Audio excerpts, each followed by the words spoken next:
Injuries are the worst, and they'll easily derail seasons. We've seen it hundreds of times at Iowa State over the years. Looking at this injury report, I don't feel very good. I'm not going to lie to you. This isn't awesome. We're talking about it today on Locked On Cyclones.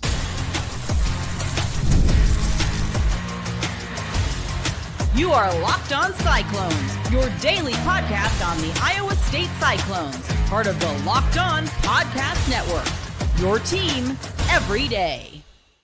Welcome into Locked On Cyclones, part of the Locked On Podcast Network, your team every day. Shout out to you for being here every single day, making this your first watch or listen of the day. I appreciate it more than you know, whether you're on YouTube or listening on your favorite podcasting platform. Be sure to hit subscribe so we can prove once and for all that it is, in fact, a Cyclone State. Today, we are talking about the injury report ahead of Saturday's game. Interesting names on here. I'm going to leave it there. No joke. Not a fun topic, really. We'll talk about some key players, keys to the game, final thoughts ahead of it. I'll give my prediction. Maybe we'll talk about some other Big 12 games as well.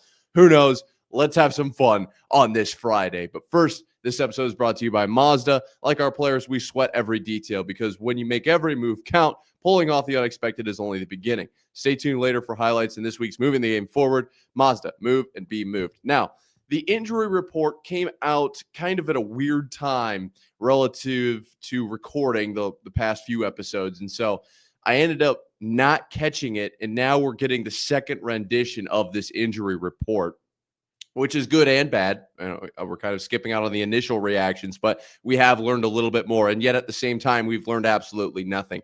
Who is on this injury report for Iowa State? We obviously talked about what Matt Campbell said, kind of middle of the week as far as guys that would be coming back. So honestly, I did not expect this list to look quite like this at all. Let's run through it really quick. For Iowa State, in the out category, all of these players are, as of right now, ruled out for Saturday's game against Arizona. Daniel Jackson, Michael Parks, both wide receivers, Jace Gilbert, kicker punter. We got Jaden Jackson, running back, Mason Ellens, and Eddie Lemos, the defensive backs. Dalen Hassert, Will Tompkins, both offensive linemen. Karen Brookins, Dylan Malone, both wide receivers. And then Kyle Konrardy, place kicker. So not a ton of names in there that I'm like super shocked or concerned, really. Obviously, we want everyone to be healthy at all times. There are some names in here, but I think for the most part, we're not like, I guess Jace Gilbert, but Matt Campbell talked about that a little bit. Like, we hope to get him back by the end of the season. So not too crazy there. We do have one in the doubtful category. So now we're moving out of the Utah kind of realm of things and just leaving everyone in out. We are actually going to give a little bit of gradiency to this. Doubtful category, we have one player, David Kofi, defensive back. We're going to move on from that. Questionable is where it gets interesting. Okay. Now, in the first rendition, there was a name in the questionable category that immediately piqued my interest, and now there are two. I can't believe what I'm really looking at here, and we're going to have to look at this a little bit deeper. Two players in the questionable category, Jeremiah Cooper and Tamatoa McDonough. Now, I don't need to lay out what positions they are or what their numbers are. If anything, I guess I could give you the stats because we have them, and they're good stats for both of these players. Now, I am going to say this. We are going to treat this as if they were not going to play from here on out in this episode, right? We are not here to speculate on what the possibilities could be. There are certainly a lot of rumors, especially around the Jeremiah Cooper situation. Just go on Twitter. I'm on there at Nick_Marv, and boy, have I seen them. And they're honestly pretty loud. But I'm not here to speculate. I'm not. I don't have anything in front of me that says what's going on here. I'm going to leave it as it is. Now, that being said, questionable. I do feel good-ish about that in the upper half, essentially, of the four categories, right? Out and doubtful are kind of like the below 50% to me, and questionable and probable are like above 50%. Honestly, probable to me is like 85% of chance they're going to play. Questionable is kind of right around that 50-50, leaning towards yes, is how I feel about it. Now, we'll see exactly what the wrinkles are of both of these players. Why are they questionable? That it does play a role. But if Tamatoa McDonough, let's start there. If Tamatoa McDonough does not play in this game, I am slightly more concerned about Iowa State for two reasons, essentially combating each other. One, we haven't really had an insane amount of pressure in the passing game. So losing Tamatoa McDonough, while it will hurt, doesn't necessarily make me feel like we're losing just this insane amount of production. Tamatoa so far this season has 8 tackles, 6 solo, and 2 sacks, both of those coming against Iowa. So not to say that he's done nothing. And I do think he has an insane upside and could be one of the great defensive linemen of Iowa State history.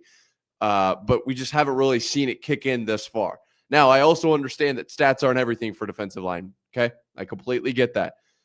But it's worth mentioning. I don't think we're losing. It's not like we're losing Aaron Donald here, right?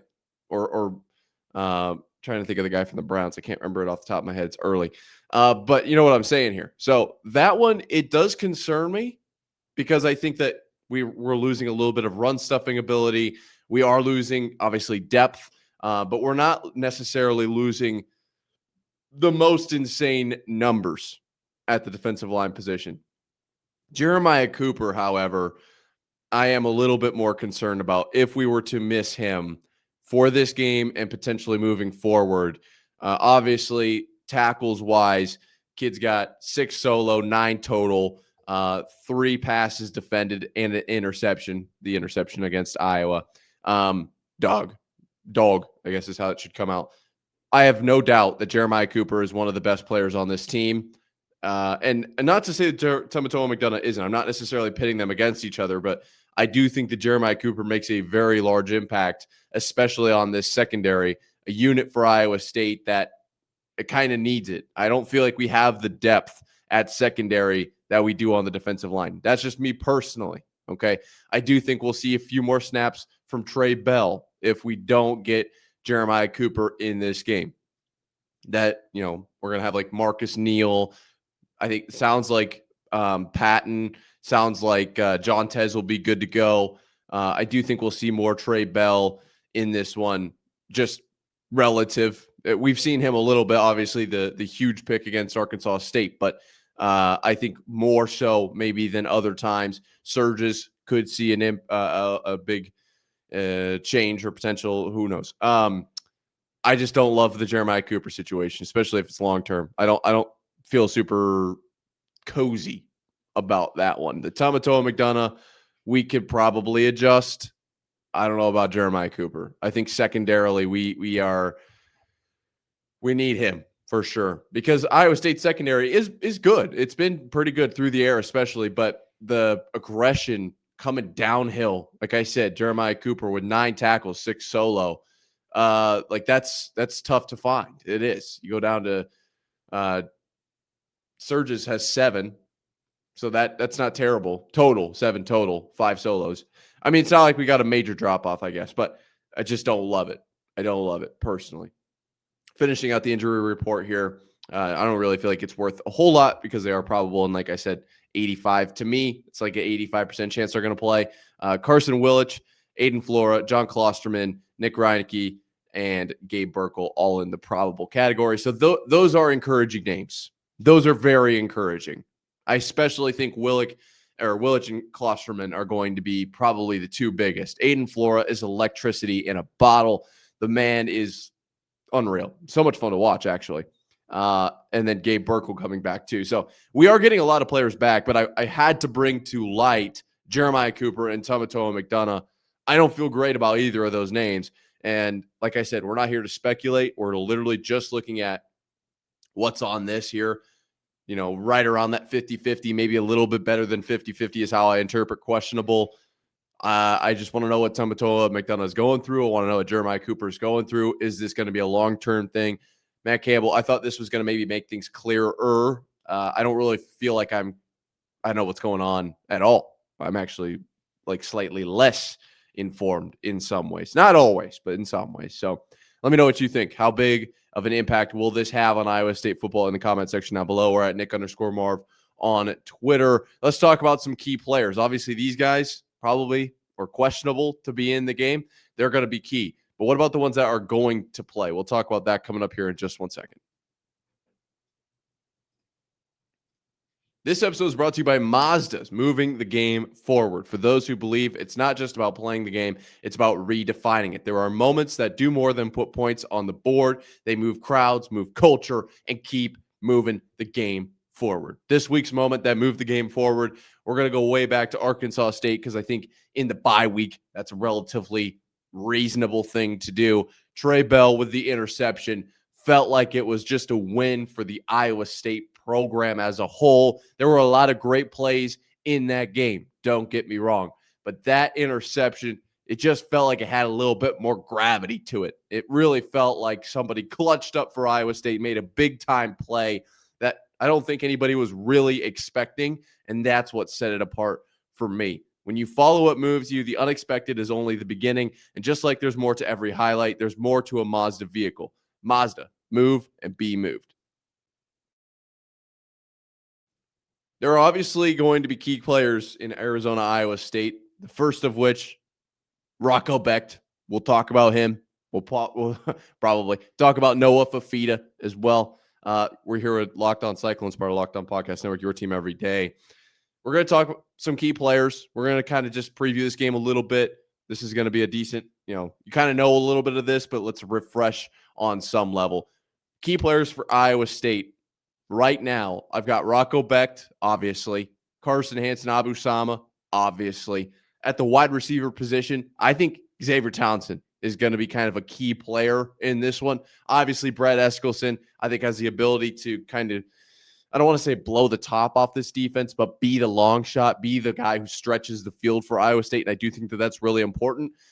But I'm going with X because I think he has the more so under the radar kind of feel to him that he could be an X factor, if you will, in this one. I think that he could separate himself kind of from that first 4-game chunk to now the rest of the season, separate himself in this was when he was loading up. This was when he was getting ready to be a full-on part of the offense. And now after the bye, this guy is integral to Iowa State offense, whether it's in a utility fashion where we're bringing him in motion, jet sweeps, we've got him in the slot, we've got him out wide, maybe he's taking wildcat snaps, maybe he's basically a running back, whatever the case is, right? I'm not the OC.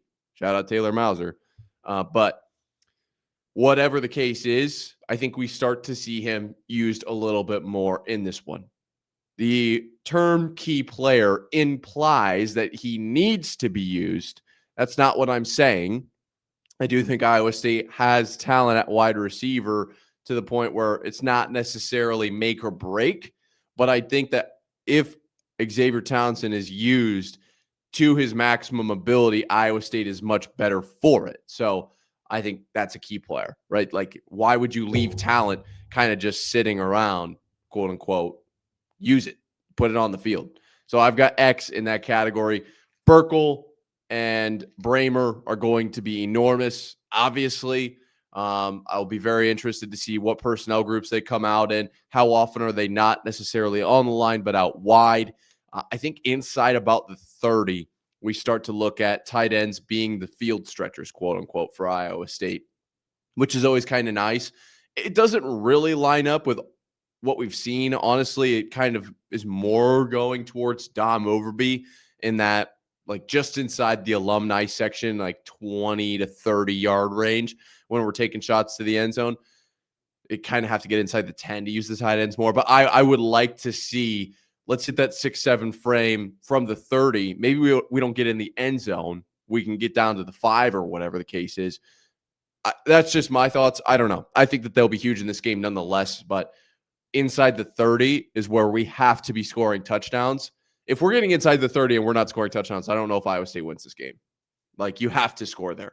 That, to me, is a non-negotiable. We can't be walking away with 3 points. If we're getting into Arizona territory, we've got to walk away with touchdowns. And I think they will utilize the tight ends to an extent to get that done. Now, Rocco Becht, let's talk about him, then we'll kind of switch over to the defense. Going to have to be on point in this one. Can't be throwing a lot of interceptions. Traditional quarterback kind of talk here, speak, if you will. That bare minimum. Geez. Beyond that, I think that the fakes have to be there in this one. Whether it's the play action, whether it's the zone reads, whatever it is, I think he's got to sell it. And that I think that will really open up this defense a lot. I think Arizona flies around with their head cut off. That is what they do when they're on defense. That's how I see this group function. I don't see a lot of X's and O's and meticulous decision making. I see some people who know where to stand when the play starts. Once the ball is snapped, they become Ferraris and they drive into a wall. That is how this defense operates. And if you miss, you miss. That's a part of it. That is a part of this defense. If they miss, they miss. Someone else will get it. If Rocco Beck can really sell the fakes, like Aaron Rodgers level sell, I think that it's going to have two effects, essentially. One, you're either going to have a bunch of misdirection and missed tackles. You're going to have everyone going to the right and the ball's going to the left. Totally possible. Everyone's sucking down on the run, and you've got Eskelson over the top on a post. That is entirely possible. In conjunction with that, I think you will get, once Iowa State burns them in that regard, you get the Arizona defense to back off. If Iowa State runs a couple of, nope, pull it over the top. Or, right. Nope, going left. Now you've got the Arizona defense second guessing themselves. You rip a few on them wide open. Well, Arizona's got to be thinking internally, we don't want them to do that anymore. So what do we need to change? Okay, maybe we don't just run as fast as possible to this area of the field, this area where I think they're going to go. Let's sit back a little bit. Let's take in the play, which I think to most people does make sense. But for Arizona defense, that's a killer. You've effectively terminated yourselves in this game. Why? Well, you're not playing your style of football. So I'm sure that Arizona fans are thinking, we can't let that happen, right? That would be terrible for us. We've got to stay on our game, right? I wrestled all through high school, and it was always wrestle your style. Go out there and quote unquote play your game, right? You can't conform to your opponent because you're not very good at doing that. That's not where you're good. Do what you are good at. Same thing here. Arizona defense, if we can get them to play the game we want them to play, that's not where they're comfortable. That's not where they are practiced up even. That is a totally new realm for them in an area where Iowa State can then exploit them. That I like. So I want misdirection out of Rocco. I want really good fakes. Doesn't need to throw 35 of 38 in this one. I don't think so. I think we've got the offensive line to get it done. I know all the Arizona fans are really high on this Arizona line, offense and defense. I think Iowa State's got it. I think we're okay there. I think we can run the ball definitely to an extent. I don't think we're going to have, 300-yard rushers or anything like that, but I think we'll be able to keep the chains moving, especially if Rocco Beck can get this defense on their heels. I think that is absolutely key. Defensively, you can't not pick Dom Orange. I mean, he has to clog the middle. He has to. I need to see it. Because the more he can do effectively clogging up the middle, the more that we can kind of spread the responsibility around the rest of the defense. This is super important. Like, I cannot emphasize that enough. I know that this got kind of thrown in at the end here, and we'll talk about it honestly after this break, but this has to happen because you're going to have, to me, you can't play man. You just can't. You've got to zone it with Noah Fafita back there. You've got to probably have a spy. I think those are super important in this game. And Dom Orange, the more he can clog up the middle, the less responsibility that gives the rest of the defense, and the better they can deal with Ismail Mahdi and Noah Fafita. And obviously, I'll name a few names for Arizona here in a second, but that has to happen, period. Has to happen. Pause for dramatic effect. Has to happen. We'll talk about a few of the Arizona players And then my final predictions here coming up in just 1 second. It is almost the weekend. It is time to look back and crown this week's MVP on Who Delivered, powered by DoorDash. Just like you can win every Saturday with DoorDash Streaks, saving more every time you order. These players delivered when it mattered most. Let's break it down. For Iowa State, hard not to go with Trey Bell. We're going to go back through the bye week to the Arkansas State game. Showed up in a big way with that interception late in this one. What an acrobatic catch as well. I mean, the kid has it. Whatever it is, he's got it, as they say.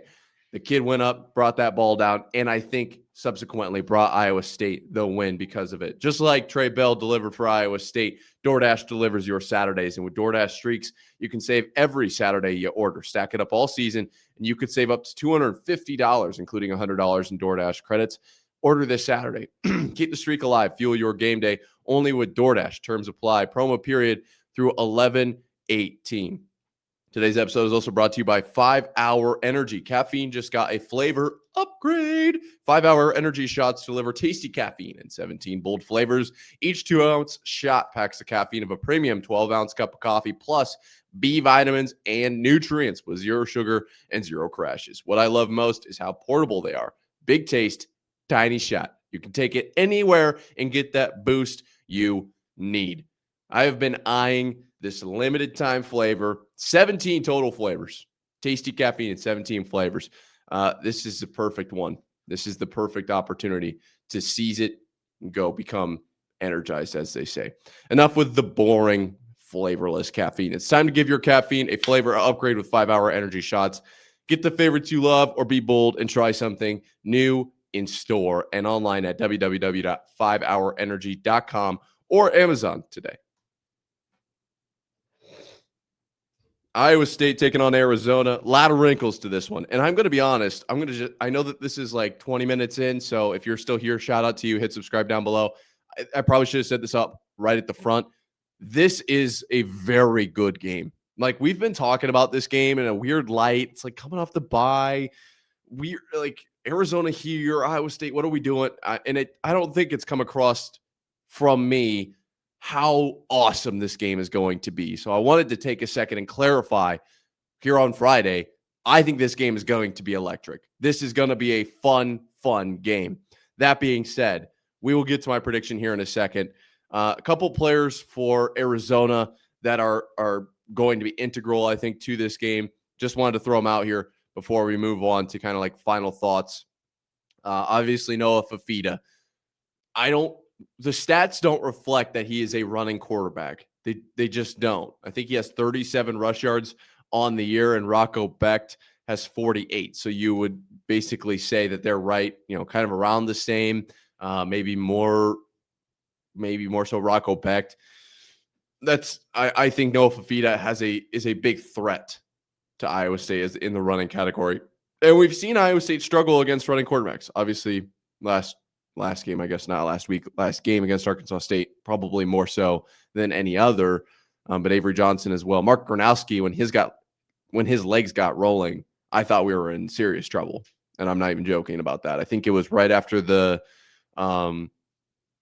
punt situation that he had a 10-yard like naked bootleg.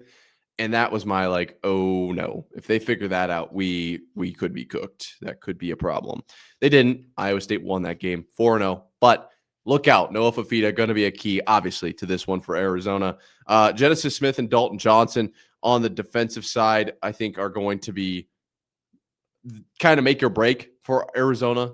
Those two, I think, are the two guys we haven't really talked about in the secondary for Arizona. Keep an eye out for them. They play really good football. They really do. They're kind of everywhere. Obviously, everybody has to show up on defense. It can't just be those two, but I think if those two maybe have an off night, Iowa State really doesn't struggle all that much. And then Ismail Mahdi, the running back who had an unbelievable week last week. Can he do it again? Can he do it against an Iowa State defense? That is the question, I think, more so than anything else in this one. Arizona's playing without Tet McMillan, and they will be for the rest of time. You're just no longer there, right? How do they answer? Well, it seems like right now it's Mahdi. Can they do that week to week? We will find out. That being said, overarching thoughts ahead of this game. The injury report situation, I am much less comfortable than I was, say, 8 hours ago. Not 8 hours, probably a few more than that. Let's say 10 hours ago. I don't love the situation with Cooper. I don't love the situation with McDonough. Outside of speculation, just those two showing up on the report has me uneasy. But the number of guys that are coming back, Willick, Flora, Klosterman, Reineke, Burkle, like those guys, I feel pretty good about. Chase Smith, I'm not going to sit here and tell you I think he's going to make it from 63, but I am going to sit here and tell you if Matt Campbell's confident in the guy, I'm confident in the guy. So I feel pretty good about where we're at overall. Offensively, I think we have the capability. I want to see the misdirection. I want to see Iowa State stretch the field over the top. I want to see us get that run game going early. If we can get out ahead of Arizona and force them to throw just by, the way that the game works, when you're ahead, you kind of force your opponent to throw so that way incompletion stop the clock. If we can force Arizona to have to kind of throw all night long, I actually like where Iowa State's at in the case. Obviously, you get the ball out of Madi's hands. For the most part, they can throw to him in an extension of the run game that it could stop the clock on like sweeps and screens and whatever. But for the most part, I think that that's probably a great plan for Iowa State. I think that's a great way to come away with the win. My confidence level right now is at about a 7. Honestly, I feel good. I don't feel great. I don't feel unstoppable, but I also don't feel scared. I feel like Iowa State's got this one. Obviously, got to go out there and play the game. But Arizona's going to be coming into Jack Trice, which is going to be packed to the gills. And everyone's going to be wearing white. It's going to be an electric atmosphere. I do worry, actually, I will say this. I saw this on Twitter last night, and I was like, that's actually a valid point. If Arizona players all wear white gloves, because I know they're wearing the red out jersey, the white gloves would stand out. And I would be I would be a little bit annoyed because it doesn't even look good.